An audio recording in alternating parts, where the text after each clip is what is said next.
Gracias por seguir en sintonía 97.7 de Radio Centro. Ya estamos aquí instalados en esta mesa de diálogo y análisis con Gerardo Albarrán. Bienvenido, Gerardo. ¿Qué tal, Julio? Muy buenas tardes. Gracias por estar aquí. Rubén Luengas, periodista, gracias por estar aquí. Al contrario, gracias por la invitación, estimadísimo Julio. Al contrario. Ya conocí a Gerardo allá abajo en la recepción. Muy bien. Gerardo Albarrán es presidente del Consejo Consultivo del Mecanismo de Protección Integral de Personas Defensoras de Derechos Humanos y Periodistas de la Ciudad de México. Premio PEN Club México 2018. Tiene 41 años de experiencia profesional, miembro del Consejo Académico de la Cátedra Gabriel García Márquez de Periodística y Nuevas Culturas Informativas. Rubén Luengas es periodista mexicano de trayectoria internacional en radio y televisión, galardonado en Estados Unidos con los premios Emmy y Mark Twain. En México recibió en 2 ocasiones consecutivas el Premio Nacional de Periodismo que otorga anualmente el Club Nacional de Periodistas. Fue corresponsal de Univisión en la Ciudad de México. Participó también en Telemundo en Los Ángeles, siempre ejerciendo un periodismo crítico. Bien, vamos a empezar para hablar sobre medios de comunicación, redes sociales y censura, pero si me permiten hacer un pequeño paréntesis para enviarle un saludo a Gregorio González Luengas, hermano de Rubén, quien está hospitalizado en el Hospital Instituto Nacional de Cardiología. Sí. Le enviamos un saludo a Gregorio, que está un hombre deportista y que está ahorita en qué proceso, Rubén. Mira, le dio un infarto ayer, y entonces le desbloquearon ya a través de algo que se llama angioplastía la primera arteria. Pero hay otra que también está obstruida hasta más del 70%, entonces hay que quitársela también para que podamos seguir jugando tenis. Él es mayor que yo, y desde que éramos chavos él me influyó mucho para una vida deportiva, squash, tenis, correr en Cuemanco, en fin, todo, ¿no? Pues Gregorio, Gregorio, acá estamos enviándote muchos saludos y deseando que estés puestísimo para el siguiente partido, y también a quienes están ahí en el Instituto Nacional de Cardiología, gracias adelantadas por las atenciones que tengan para nuestro compañero y amigo Gregorio González Luengas. Exactamente, y por lo tanto yo soy Rubén González Luengas, nomás que alguna vez un director de Univisión me dijo, oye, me gusta eso de Luengas, digo, está bien, y ya se quedó lo de Luengas, pero aquí en los medios mexicanos siempre fui Rubén González Luengas. Bueno, pues yo soy Julio Hernández López y ahora ya me cambiaron y ahora soy Julio Astillero. Ya soy astillero, sí, por todos lados. La brevedad. Fíjate, a mí me dijiste Gerardo Albarrán, y desde la primera nota que yo escribí, llego orgulloso a mi casa, se la enseño a mi madre, me pusieron Gerardo Albarrán, nada más. La ve mi madre y dice que yo no hice nada. Pues claro. Y desde entonces, desde hace 41 años, todo lo firmo Gerardo Albarrán de Alba. De Alba, Gerardo Albarrán de Alba. Bueno, pues luego los medios nos obligan a cierta economía de palabras y de todo. Gerardo Albarrán, ¿cómo ves la situación de los medios de comunicación en México en lo general? ¿Estamos entrando a un túnel de intolerancia, de polarización, de amarillismo? ¿Estamos cumpliendo bien la responsabilidad profesional en este momento histórico que se está viviendo en México? Yo creo que estamos entrando en un terreno desconocido para la mayor parte de la prensa, pero también para quienes ahora ocupan el poder. Me gustaría poner un poquito en contexto de qué estamos hablando. Cuando pensamos en la relación prensa-poder en este país, y ahorita que está esta polarización que tú muy bien destacas entre el gobierno de López Obrador y la llamada prensa fifí, la llamada por él, prensa fifí, pareciera que se trata de un fenómeno nuevo. Y sin embargo es la historia de la prensa, de la relación de la prensa y del gobierno en este país prácticamente desde siempre. Recordemos en principio que la prensa en México nace no para informar, sino para defender ideas. Una tendencia muy liberal que nos llega de Europa, así nace la prensa también allá, es más para defender ideas que para informar.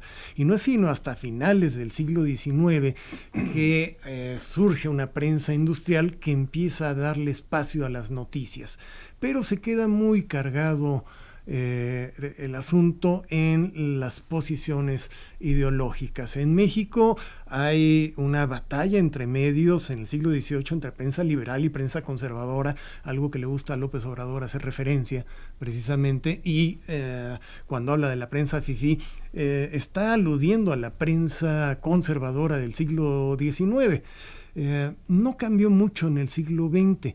De hecho, la prensa industrial en este país, que nace con el Universal de finales del 19, que no es el mismo Universal de ahorita, por cierto, lo crea Rafael Reyes Espíndola, con maquinaria, con rotativas, con un proceso industrial ya que le permite un proceso industrial masivo.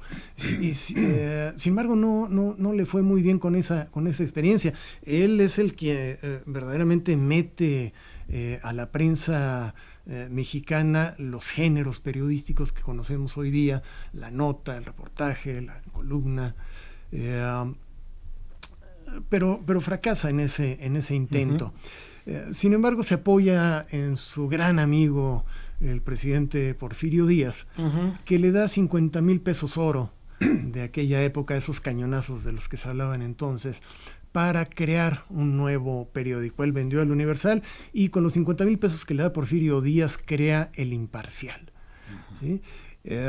Y tenemos ya el nacimiento, pues, de la prensa industrial, pero atada al gobierno. Ese gesto de Porfirio Díaz de financiar a esta primera prensa industrial en nuestro México, pecado original. Es el pecado original, en efecto, pero también el pecado original en el tratamiento de los empresarios periodísticos hacia los periodistas. Rafael Reyes Espíndola también pasa a la historia por una frase: los reporteros son como limones a los que hay que exprimir y luego tirar la cáscara. ¿Cómo ves, Rubén Luengas? ¿Cómo ves el periodismo mexicano actual? ¿Cómo ves las relaciones con el poder, la circunstancia con la sociedad? Creo que no se puede hablar del periodismo mexicano actual como un tabique, como una cosa unívoca, sino que se tiene que ir viendo quién es quién dentro de ese periodismo, ¿no? A mí me marcó mucho en mi vida profesional vivir en los Estados Unidos y tener un ejército de inmigrantes indocumentados ahí, y en coyunturas muy específicas, cuando hubo un blackout, un apagón informativo después del 11 de septiembre en los Estados Unidos, donde con la ilusión que yo iba de ejercer un periodismo y de entender que iba a un país donde habían tirado al presidente Nixon, etcétera, te empiezas a dar cuenta de que no había tal. Realmente no había tal, y que obviamente hay periodistas honestos, periodistas muy concretos y medios que buscan lo que tiene que buscar el periodista. El compromiso del periodista es con la verdad. Entonces te digo todo esto porque traigo aquí algunos, a mí me inspira mucho Albert Camus. Independientemente de que me encanta desde el punto de vista de que el hombre nunca tuvo en su medio familiar a alguien que supiera leer y escribir, y luego recibe le dedica a su madre un libro y dice: para ti que nunca leerás esto. Exactamente. Porque era analfabeta. Pero ejerce el periodismo de manera tal, en una situación coyuntural muy concreta, todavía caían las bombas de la invasión de los nazis, etcétera, y entonces él decía: el periodismo debe ser altavoz de los silenciados y los olvidados.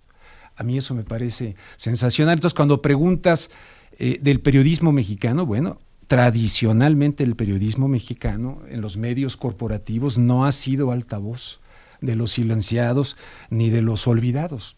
Entonces, en una coyuntura de cambio de gobierno donde un presidente dice en su campaña y sigue diciendo: por el bien de todos, primero los pobres, podría existir una sintonía de la necesidad de nuevos medios de comunicación. No habrá cuarta transformación en el país si no se pasa por una verdadera revolución educativa, más que reforma. Yo miraría mucho a Paulo Freire, el gran pedagogo brasileño, educación como práctica de la libertad, y miraría evidentemente a una transformación de los medios de comunicación donde no puede existir esta porquería. No puedes aislar los espacios informativos y noticiosos de la telebasura, de los grandes medios de comunicación que, como antes decía López Obrador, administran la ignorancia de la gente. Entonces tiene que haber un cambio profundo en eso, y que verdaderamente, como decía Rodolfo Walsh, en aquella famosa frase, quien fue asesinado en la Argentina, sí. O el periodismo es libre o es una farsa. Si el periodismo no es libre, es una farsa. ¿Qué hemos tenido, Gerardo? ¿Porquería, farsa, engaño, telebasura? Hemos tenido todo eso y hemos tenido sobre todo a empresarios mediáticos que se han acomodado al poder desde siempre. Curiosamente, esto que mencionabas de Albert Camus, refuerzo un poco lo que mencionaba yo hace rato. La prensa que hace Camus en Argelia, que es donde empieza a hacer periodismo él, es una prensa militante, absolutamente militante. Camus, excepto al principio, muy al principio, que hizo precisamente reportajes en Argelia, muy cargados hacia las clases bajas y las clases trabajadoras. En realidad el tipo fue un intelectual, no un reportero, no trabajó la noticia como lo hace la tropa aquí. Lo que tenemos es una prensa que no tiene vocación de servicio público. Tenemos una prensa que históricamente escribe y trabaja para el poder y no para la sociedad. Eso nos da también como referencia el por qué cuando atacan a los periodistas, cuando asesinan a los periodistas, la sociedad mexicana no suele reaccionar. Y nosotros, tú y yo, nos hemos encontrado en varias marchas, precisamente cuando han asesinado a algún colega nuestro, cuando mataron a Miroslava, cuando mataron a Javier, cuando mataron a muchos de nosotros. La gente no sale a la calle a protestar porque asesinan a un periodista, y al asesinar a un periodista le están quitando la posibilidad de ser informado. Y esto ocurre pues porque la prensa trabaja de espaldas a la sociedad. La gente en general no encuentra en los medios nada para ellos. No, mientras esto no cambie, no habrá esa relación que también debemos construir los periodistas con la sociedad. Y ahí también habría que distinguir entre medios y periodistas. Creo que son dos cosas. Solemos confundir a los periódicos, a los medios, a la prensa con el periodismo, y al periodismo con los periodistas. Y son cosas totalmente distintas entre sí. Los medios y las empresas, Rubén Luengas, están obstruyendo el tránsito de una etapa histórica que electoralmente ya fue rebasada, pero hoy estos medios no se están adaptando a los nuevos tiempos, mantienen sus mismos sistemas, prácticas y hasta casi sus mismas plantillas de comentaristas, como si no hubiera sucedido nada.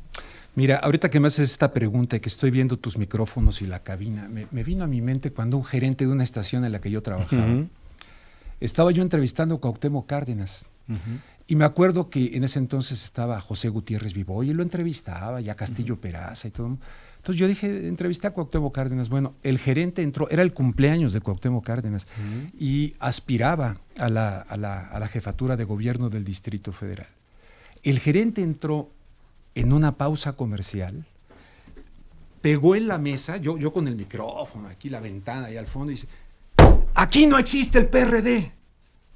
¿No? Entonces le digo: mire, señor, yo trato de hacer un periodismo correcto, decente. Si no existe el PRD, bueno, dígame qué hago. Siéntese a conducir, yo me salgo. Entonces me salí. Entonces me dijeron: no, ¿qué te pasa? Continúa. No, usted me viene a pegar en la mesa, no tiene derecho a hacerme eso. Entonces, ¿a qué te voy? Si actualmente están retrasando eso, se tiene que exigir que exista una verdadera libertad de expresión y no la fabricación de la opinión pública. La fabricación. Lo que tradicionalmente hemos tenido es buscar manufacturar el consenso. Y que, por ejemplo, vuelvo al ejemplo de los Estados Unidos. ¿Por qué te digo apagón informativo? Porque la prensa, las grandes corporaciones no hicieron su papel y tampoco lo hicieron aquí. Yo escuchaba con gran avidez, a ver qué está diciendo fulano de tal, a ver qué estaba diciendo. Y algunos estaban entrevistando a José María Aznar. Y dije, a ver a qué hora Ciro Gómez Leiva le va a preguntar a Aznar, o Pepe Cárdenas. Le van a preguntar sobre sus mentiras de la guerra de Irak. Y tampoco acá lo hicieron. Entonces yo dije, caray, esto es medio mundial. Se están globalizando todos estos asuntos para estandarizar todo el gusto estético. No puedes muchas veces desde los medios sugerir que puedes ofrecerle a los mexicanos que viven en Los Ángeles algo que no sean narcocorridos, porque te dicen: no, hay que darles lo que te piden. Mentira, no es cierto. Tú vas condicionando como a los perros de Iván Pavlov para que te pidan lo que tú te deja negocio. Entonces, evidentemente los medios de comunicación tienen el gran llamado de generar conciencia, de ir en contra de la colonización de las conciencias y del imaginario colectivo. Y esa es una labor, volviendo a Camus, en aquel artículo que escribió en un medio precisamente de Argelia, en el cual dice, el periodista tiene que ser desobediente. Tiene que haber un respeto por el lenguaje, cosa que también me encanta. Ahora como que todo el mundo se ha soltado y quiere ser gracioso y simpático, y veo que todo el mundo dice las groserías o las malas palabras que se les antojan, y como que a la gente le cae bien porque tal vez antes no podían, o RTC no sé qué decía, pero se está convirtiendo en una especie de cliché, en una especie de... Estos defendían el lenguaje, Kapuczynski, ¿no? Igual no se puede ser periodista si no se es buena persona. Y desde que se descubrió que la noticia era un negocio, la verdad dejó de ser importante. ¿Cómo reconciliar que sea muy legítimo para los dueños de los medios de comunicación hacer un negocio, pero que al mismo tiempo entiendan que son fundamentales para transformar la mentalidad de nuestros escuchas, de nuestros oyentes, del pueblo de México? Te pongo rápidamente un ejemplo. Alguna vez en Los Ángeles estaba Rolando Villazón, gran tenor mexicano. Iban a cantar la ópera Romeo y Julieta con esta guapísima Anna Netrebko, rusa. Voy con mi director de noticias, me dice, ¿estás loco? Estamos en Sweeps. ¿Cómo le vas a ofrecer ópera a nuestra audiencia? Le digo, dame chance. Había muerto Consuelito Velázquez, Rolando Villazón le cantó Bésame mucho a esta chava, conté las historias de ambos, él compró un disco de Plácido Domingo, y John Denver iba a ser sacerdote, se convirtió en cantante, conté la de Ana de Trepco. Bueno, los ratings subieron, se dispararon, y el director no lo podía creer, me hizo la broma, me dice, hey, there you go, dijo una mala palabra, ahí tienes los tales por cuales ratings, y era una broma, se habían triplicado. Entonces, ¿por qué no nos concientizamos de la necesidad de un periodismo honesto y veraz y de la programación que pueda elevar la calidad estética de nuestras audiencias? Gerardo Albarrán de Alba, para que tu señora progenitora esté todo correcto. Gerardo, pareciera que estamos entrando también en una etapa en la cual, como dice Rubén, la exageración, las malas palabras, la displicencia, pero también el descuido profesional, la opinión solo por la opinión fundada en lo que sea, la exacerbación del ánimo clientelar, está condicionando hoy nuevas formas de expresión y está adulterando a un periodismo que de por sí estaba alterado con sus prácticas tradicionales, pero las nuevas formas están cayendo en vicios parecidos. Totalmente. Opinión que no está basada en datos, en hechos duros, en información, no es opinión, es ocurrencia. Y de eso están plagados los medios. Está plagado de ocurrencias. Resulta muy fácil soltar cualquier idea sin poderla sostener. Eso creo que tiene que ver también con la falta de profesionalismo en este país. Los periodistas han sido meras cajas de resonancia del discurso público, del discurso político, del discurso del poder. Hay muy poco periodismo de investigación, cada vez más, por fortuna, cada vez más encontramos a colegas que, refugiados en el freelanceo o en organizaciones de la sociedad civil, que están utilizando las herramientas del periodismo para trabajar en sus agendas particulares, como es el caso de Mexicanos contra la Corrupción, por ejemplo, que bueno, pues es la agenda personalísima de Claudio X González, pero utiliza las herramientas del periodismo a través de un grupo de muy buenos periodistas que están ahí haciendo grandes reportajes que sirven para denunciar. Ese también es un muy buen referente que podemos utilizar para entender en dónde está la prensa mexicana. Lo que conocemos como la prensa tradicional, los periódicos, las revistas, y no se diga la radio y la televisión, no están, ni han hecho, ni están haciendo el periodismo que necesita la sociedad. Y precisamente por eso surgen nuevos medios digitales, organizaciones de la sociedad civil que están llenando ese hueco informativo que no estamos llenando los periodistas. Pero no creo que sea un asunto tan fácil como simplemente hacer votos por recuperar un periodismo que de por sí solo ha existido por excepción en este país. Creo que tienen que cambiar muchas cosas de forma estructural, y la relación de la prensa y el gobierno es una fundamental que se tiene que modificar. Estamos ante la oportunidad precisamente de que los medios empiecen a hacer verdadero periodismo, y que el poder político le dé el lugar que le corresponde a la prensa, en lugar de estar haciendo lo que me parece equivocadamente hace el presidente López Obrador, que en el ejercicio natural y democrático del derecho de réplica confunde esa posibilidad con la diatriba, el denuesto, la burla y el anatema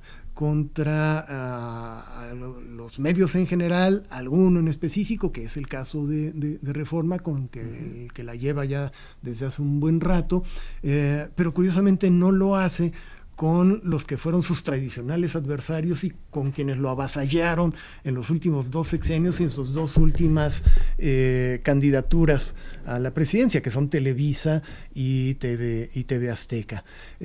Lo que el presidente olvida cuando hace esto es que si bien él puede estar pensando en un medio o en un reportero o en un columnista, el resto de la gente, quien lo escucha, la gran masa que recibe ese mensaje, no distingue entre esos periodistas corruptos, esa prensa todavía amañada, esos intereses que se le oponen a él y que hacen verdadero ejercicio de resistencia, cosa que, por cierto, en otros lados se llama democracia, ¿sí? La gente no distingue entre esos y el resto de los periodistas y el resto de los medios, y hace tabla rasa.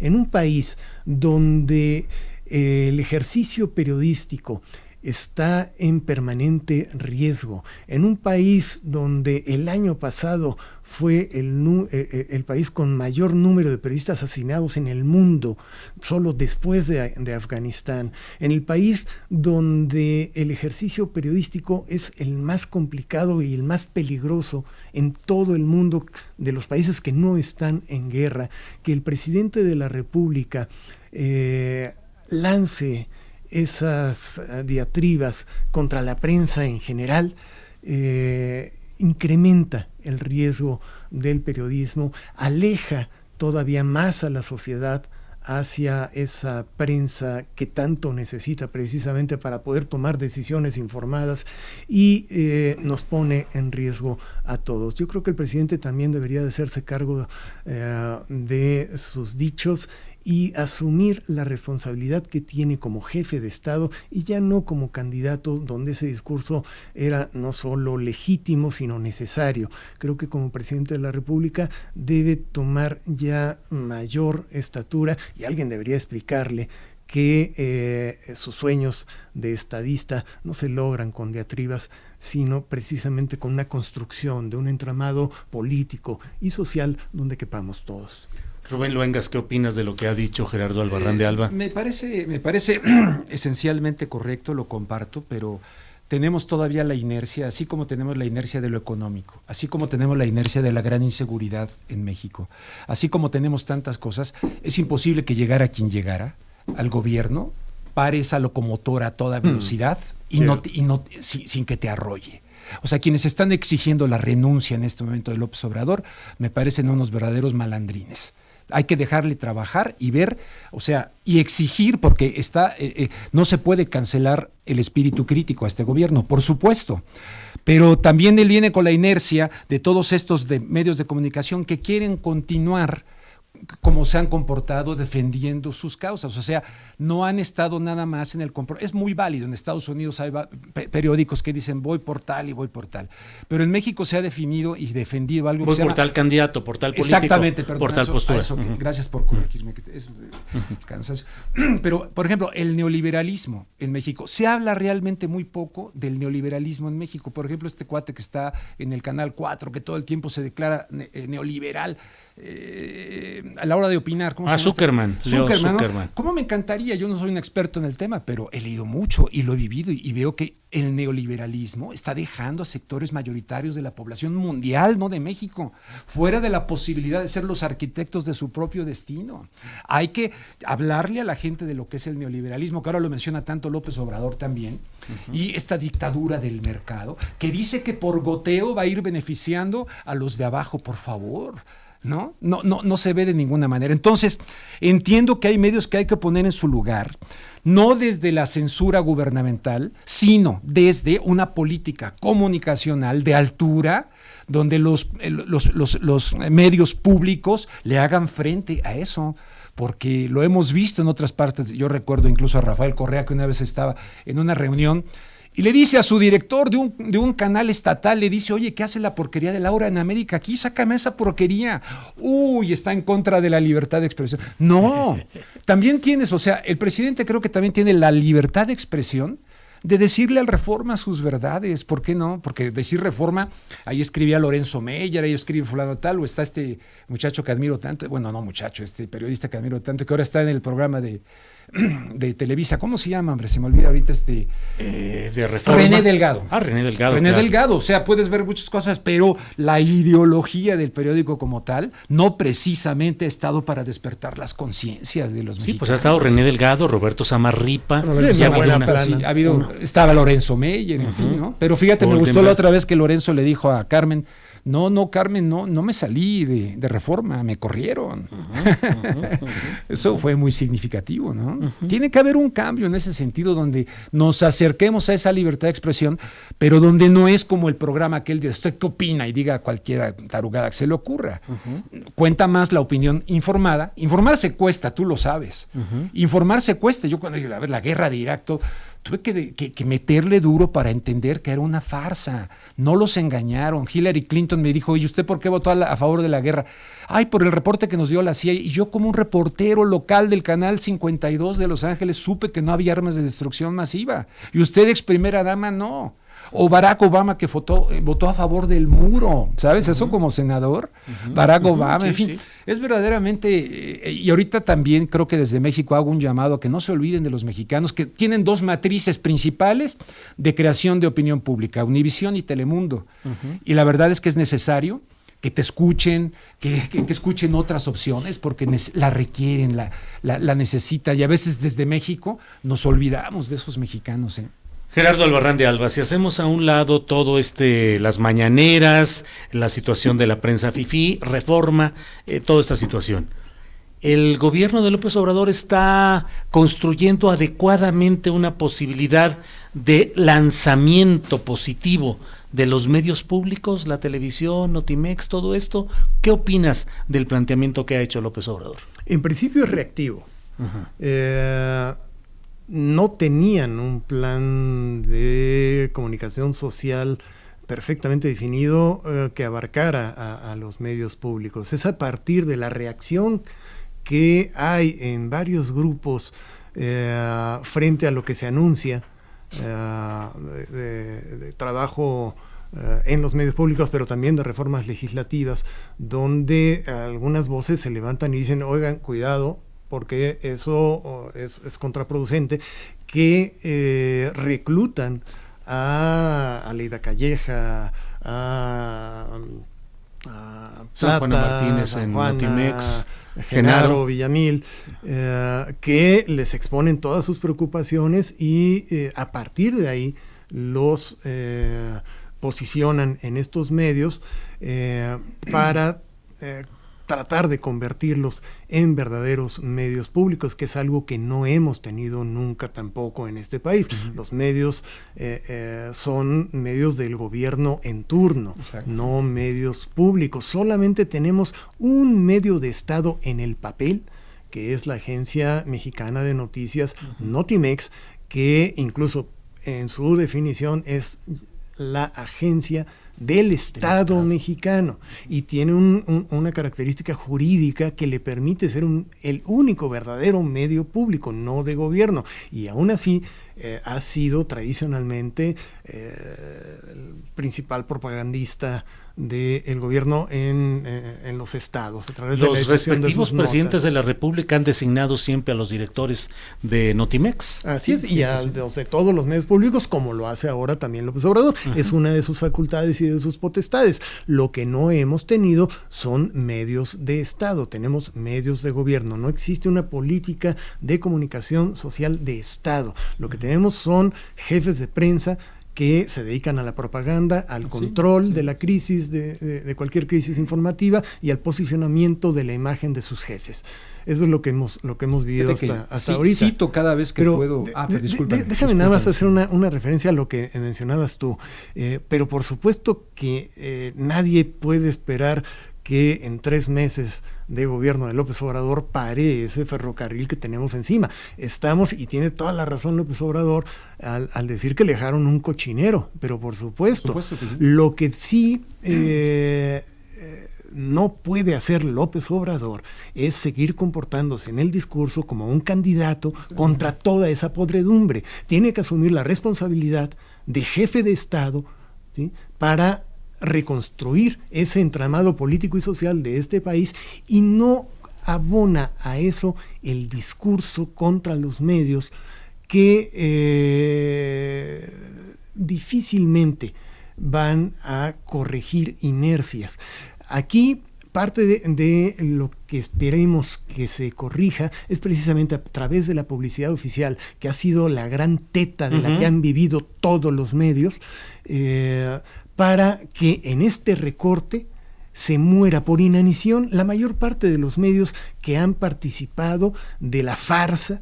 ¿Por qué no dejamos ese tema para la siguiente ronda de preguntas? Pero algo querías decir sobre este tema, y con eso vamos luego a un corte. Siempre me gusta citar lo que dijo Octavio Paz cuando entró en 1967 al Colegio Nacional, que dijo que una sociedad sin crítica no puede ser una sociedad sana. Entonces, todo aquel que atente en contra de la crítica atenta o favorece algún tipo de enfermedad social. ¿Pero qué es criticar? Entonces cito al gran francés Roland Barthes en su libro Crítica y Verdad, que dice: criticar es distinguir, separar, desdoblar, para hacer la realidad más inteligible. Y si algo nos surge en México, es que nuestra realidad sea cada vez más inteligible para transformarla. Yo de repente me recuerdo cuando se le iba a jugar a los carritos, a las canicas, a los parques, que tomaba agua de la llave con cierta seguridad. Y que ahora nuestros hijos, bueno, los míos ya no están. Pero ¿qué pasó, no? Una vez le dije a esta chica, ahora se me fue, Anabel Hernández, allá, que ayudé a presentar un libro de ella: oye, ¿en qué momento se pudrió México, no? No es que esté podrido todo como tal, pero una parte del país lo está. ¿Cómo? ¿Qué ocurrió? ¿A poco somos tan malos los mexicanos como para ir a Veracruz a que vean a los muertos y matar a un niño y darle en el corazón? Así tan malos son. ¿Qué pasó? Y yo creo que los medios tienen mucha responsabilidad en todo esto, porque reproducen en su entretenimiento, reproducen esta cuestión de violencia. Y luego por eso yo tengo ahí en Twitter, tengo periodista contra el entretenimiento disfrazado de noticia. Porque me di cuenta que el periodismo en realidad es un entretenimiento. La noticia es una mercancía que se vende, que si yo proponía algo, me decían, no es sexy. O una vez propuse en un determinado medio: oye, el día de hoy el cuate candidato del PRI entró a la Ibero, le dijeron todo, y ya me estaban censurando, pero me mandaron una persona para decir: eso no le interesa a nuestra audiencia, ¿no? Entonces es terrible, pero ya la noticia como una mercancía, buscar aquello que te permita llenar butacas, ratings, y por lo tanto sacrificas lo que verdaderamente importa a la sociedad. Gerardo, perdón, Rubén, ¿algún comentario pendiente? No, en función de lo que estábamos platicando anteriormente y de la convocatoria tal vez quijotesca para los dueños de medios de comunicación, para los empresarios, para los que dirigen la economía mexicana, alguna vez me dijo Carlos Fuentes en Los Ángeles, nadie puede construirse un paraíso estando rodeado de infiernitos. Y en esto que hablábamos de la seguridad y de la violencia, por ejemplo, creo que Ricardo Salinas vuela desde Rancho San Francisco en su helicóptero y se va, o sea, tiene su paraíso, pero está rodeado de infiernitos. Pues sí. Entonces, no sé. Infiernitos de censura son los que también tenemos, Gerardo Albarrán de Alba. ¿Cómo ves la situación en los medios? ¿Hay censura? ¿Hay libertad verdadera? ¿Cómo vamos? Yo siempre he pensado que para hacer periodismo no se pide permiso de entrada. Pero el problema es dónde reproduces tu libertad, en qué medio y desde qué plataforma. La libertad de expresión es de quien la trabaja. Pues sí. Yo la trabajé en los Pero a eso me refiero precisamente. Sí. Lo que sí es que los empresarios periodísticos, los dueños de los medios, suelen ser los que fijan la línea editorial de cada medio, claro, cosa a la que tienen absoluto derecho, por cierto. Creo que una de las obligaciones éticas de los periodistas es elegir en dónde va a trabajar uno, en la medida de las posibilidades, claro está. Pero si uno se va a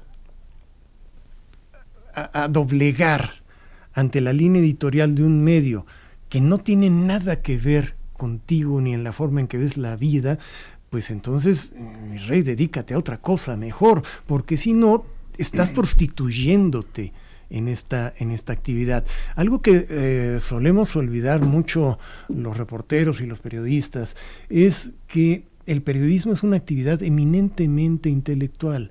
Aquí nosotros ponemos nuestro ser, ponemos lo que somos. Yo soy lo que yo escribo, lo que yo publico. Y por eso siempre he tratado de trabajar en aquellos medios que se parecen más a mí. Y en esa medida sorteo la eventual censura con la que me puedo topar de los dueños de los medios. 41 años en esto, hace 41 años no se me habría ocurrido trabajar, por ejemplo, en el Heraldo de México. Aunque te dejen escribir lo que quieras. Hasta que ya no te dejan escribir lo que quieras, que esa es otra cosa que ocurre. Mientras lo puedas hacer, hazlo. ¿Sí? Pero sé consciente de que cualquier día de estos te van a cerrar el micrófono. Aquí donde estamos, ¿sí? Está Carmen Aristegui en la mañana, estás tú ahorita, pero es el mismo lugar donde corrieron a Gutiérrez Vivó, es el mismo lugar donde en enero de este año despidieron a 120 y tantos trabajadores, como lo están haciendo en la mayor parte de los medios en este país. ¿Quién es el dueño del micrófono? ¿Y quién es el dueño de los contenidos? Tú eres dueño aquí de tu voz, de tu conciencia y de lo que haces. Pero el dueño del micrófono, ¿sí?, es un señor que cualquier día dice, pues Julio, muchas gracias, hasta aquí llegaste. Mientras tengas este espacio, aprovéchalo, úsalo, usémoslo, ¿sí?, para tratar de hacer lo que nos toca como periodistas, que es darle a la sociedad la información suficiente, veraz y oportuna para que pueda tomar parte en la toma de decisiones de sus comunidades. Ese es el papel que tenemos. Yo siempre actúo con esa norma de los alcohólicos anónimos, solo por hoy. Si solo por hoy estás saliendo, te dicen que bueno, es otra historia. Pero bueno, Rubén, ¿qué alternativa hay ante esta situación en la cual la libertad de conciencia y el ejercicio periodístico están condicionados por la realidad económica y empresarial? ¿Cuál es el camino? ¿Las redes sociales? Antes de decirte eso, sí, que evidentemente también le tienen muchas ganas a las redes sociales. Antes de decirte eso, cuando decía él de que bueno, los dueños tienen su derecho a tener, yo algo que reflexiono, cuando dicen, por ejemplo, que la primera enmienda garantiza la libertad de expresión en los Estados Unidos, sí, si pides permiso para ir a hacer una marcha, le puedes mentar la madre al presidente, te rodean de policías, no pasa nada. Pero a la hora de pasar a los medios de comunicación, no te defiende la primera enmienda. Quienes tienen la libertad de expresión son los dueños. Eso sostiene la libertad de expresión. Y cuando notas que su libertad de expresión va simple y sencillamente a defender sus intereses económicos y a no molestar, mucha gente cree, a no molestar, en este caso, no tocaron al señor Bush ni con el pétalo de una rosa. Bueno, eso ocurre también acá. Entonces, lo que tiene que ver es una nueva relación del poder político para que el poder de los medios de comunicación verdaderamente le digan, a ver, momento, aquí como Estado y como sociedad tenemos que garantizar que la libertad, tú tendrás la posibilidad del negocio y juégatela a ver cuántas personas te siguen y tal. Pero no puedes censurar la libertad de expresión en una sociedad democrática. Tradicionalmente decimos eso, ¿no?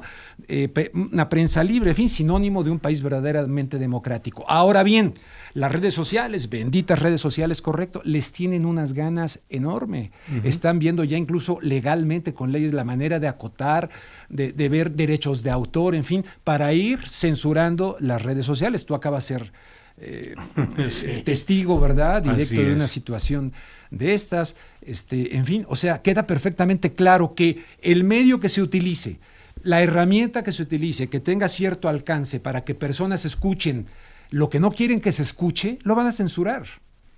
Gerardo, ¿cómo ves la situación de las redes sociales como alternativa, libertad, condicionado, libertad de prensa, libertad de empresa? Las redes sociales son una maravilla tecnológica que han llevado a la plaza pública a tu teléfono celular y a la computadora de tu escritorio. Eso es lo que son. No son un medio, por sí solas no son nada. Simplemente es un espacio donde se magnifica la voz de todo el mundo. Y entre esos están muchos periodistas que la están utilizando de una manera muy inteligente, precisamente para potenciar un muy buen periodismo que cada vez en este país se hace más, por fortuna, pero también muchísima gente que tiene posicionamientos, que puede plantear cosas y que también en algunas partes del país le ha servido para romper el silencio informativo que la autocensura por la violencia contra los periodistas ha generado. Y eso le ha costado la vida también a muchos blogueros en este país. Pero también lo están utilizando mucho las organizaciones de la sociedad civil para difundir su mensaje, para trabajar su agenda. En ese sentido, creo que las redes sociales han venido a potencializar la voz de muchos grupos de la sociedad, que la prensa de manera natural tampoco le puede dar cabida a todas las voces. Entonces han potenciado eso, pero también se han convertido en un riesgo para muchos. Recordemos que en este país, en este momento, hay por lo menos media docena de estados del país que han criminalizado a las redes sociales. En algunos estados del país, poner un Twitter, postear algo en tu Facebook te puede costar la cárcel. Entonces, creo que habrá que dimensionar muy bien las redes sociales. Muchos se quejan también, la gente, de tanta porquería que hay ahí, de tanta basura que se encuentran en Facebook, en Twitter y todo eso. Yo nada más le recuerdo a todo mundo que cada quien tiene el internet que se merece, porque tú seleccionas a quién sigues y a quién no. Sí, perdón, entramos en la parte final. Adelante, adelante. Bueno, yo recomiendo mucho que lean a un hombre que se llama Neil Postman. Él escribió un libro en inglés que se llama Amusing Ourselves to Death. Es decir, divertirnos hasta la muerte. Él juega la hipótesis de que la sociedad que vivimos le ganó Aldous Huxley con El Mundo Feliz a 1984 de Orwell. Y las personas incluso terminan por adorar a su dictador y por adorar a quien ¿no? En el entretenimiento, el soma, es muy, muy interesante. Si le ponen nada más Neil Postman y divertirnos hasta la muerte, lo van a encontrar. Entonces, una manera de censurar ahora es diluir. Claro. Tú puedes llegar y encontrar, oye, ¿cómo que censurado? Mira, lo dijo fulano de tal, Seymour Hersh. ¿No? Y él puso al descubierto esto, sí, pero en el universo, en lo masivo de esta cantidad de mensajes. Yo siempre digo que nuestra mente, nuestro cerebro, en esta llamada guerra de cuarta generación, es el campo de batalla, y los misiles son los mensajes visuales, el tener al grado de que se está generando tremenda adicción. Y la gente está perdiendo la capacidad de la lectura, de la reflexión. Yo mismo de repente digo, Me tengo que sentar a leer y olvidarme de esto, ¿no? Para verdaderamente rumiar estos contenidos.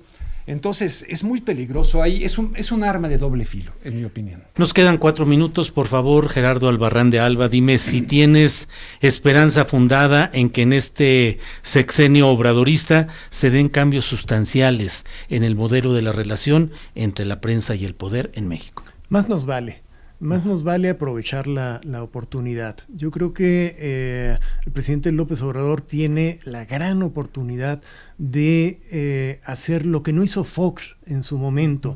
Yo creo que el mayor saldo en contra que tiene el foxismo es haber desperdiciado la oportunidad de desmantelar un sistema corrupto y plagado de arreglos estructurales, y a los que más bien se acomodó él y su sucesor Felipe Calderón, y aprovecharon la misma red de corrupción priista que mantuvo a ese partido en el poder durante 70 años. A ellos el gusto les duró nada más 12, gracias a que también contamos con una sociedad cada vez más despierta y más activa.